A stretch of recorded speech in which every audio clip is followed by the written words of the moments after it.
Her name was Lauren. Mine is Michael. If you had asked me 10 years ago what loyalty meant, I would have said marriage. Partnership. Forever. Lauren and I met in college. We weren't dramatic lovers. We were steady. The kind of couple people assumed would grow old together because nothing ever seemed to shake us. We built everything the right way. Careers. A house in the suburbs. Weekend routines. Holiday traditions. Comfortable. Predictable. Safe. And that's exactly where the crack began. I never planned to cheat. But the truth is uglier. I let attention feel like validation. Her name was Vanessa. She worked in my office. Confident, charismatic, everything Lauren wasn't at that stage of our life. Lauren had been overwhelmed with work and family issues. Stressed. Tired. Emotionally distant. Instead of stepping up as a husband, I stepped out as a coward. What started as lunches turned into late meetings. Then drinks. Then one hotel room that rewrote my entire life.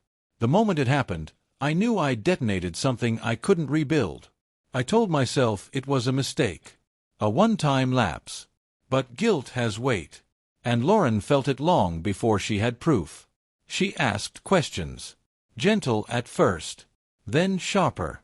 I lied. Over and over. Until one night, she found the messages. I still remember the sound she made. Not screaming. Not crying. Just this quiet, broken exhale, like the air had been knocked out of her soul. She didn't throw things. Didn't hit me. Didn't beg. She just asked one question. How long? When I answered, I watched something die behind her eyes. That night, she slept in the guest room. The next morning, she had already called a lawyer. I thought we'd go to counseling. That we'd fight for us. But Lauren wasn't fighting. She was closing. Cold. Calm. Final. I apologized in every way possible. Therapy. Transparency. Begging. Letters. Promises. But forgiveness isn't owed. And betrayal doesn't expire just because the betrayer regrets it. The divorce was brutal, not legally, but emotionally. She didn't try to take everything. She just took herself out of my life completely. No calls. No updates. No lingering attachment. It was like being erased. For the first time, I understood that losing someone's love hurts. But losing their respect destroys you. The months after were empty. Vanessa.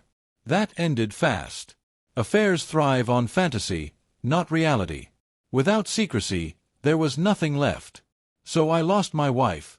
For something that didn't even last. Guilt turned into self-reflection. I went to therapy, not to win Lauren back, but to understand why I sabotaged the best thing I had. Turns out, it wasn't about Lauren being distant. It was about me needing external validation instead of building internal stability. I worked on myself for years. Not dramatically. Quietly. Career growth. Emotional maturity. Accountability. I dated occasionally, but nothing serious. Part of me felt I didn't deserve another real love story. Then, 5 years later, life delivered the twist I never expected. I ran into Lauren at a charity event. She looked radiant. Not just physically, peaceful. Grounded.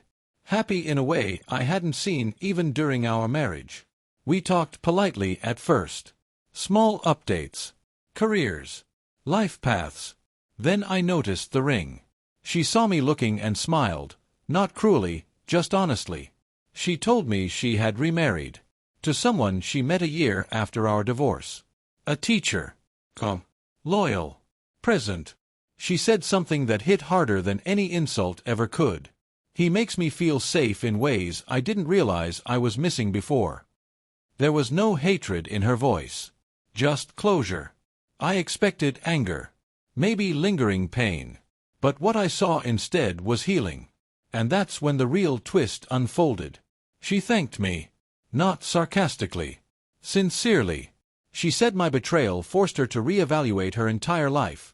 Her needs, her boundaries, her worth. She admitted she had been emotionally withdrawn in our marriage. But instead of us growing through it, my cheating ended it before it could evolve. Yet in the aftermath, she built a healthier, more honest relationship, with someone who never made her question her value.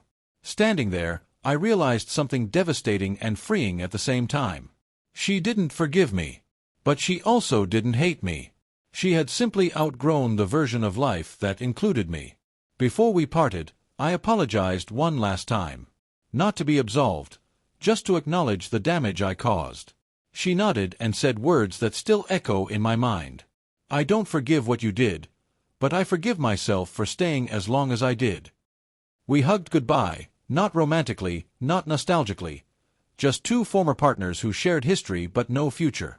As I watched her walk back to her husband across the room, I felt something unexpected. Not jealousy. Not regret. Clarity. Because sometimes the consequence of betrayal isn't revenge, or hatred, or even karma.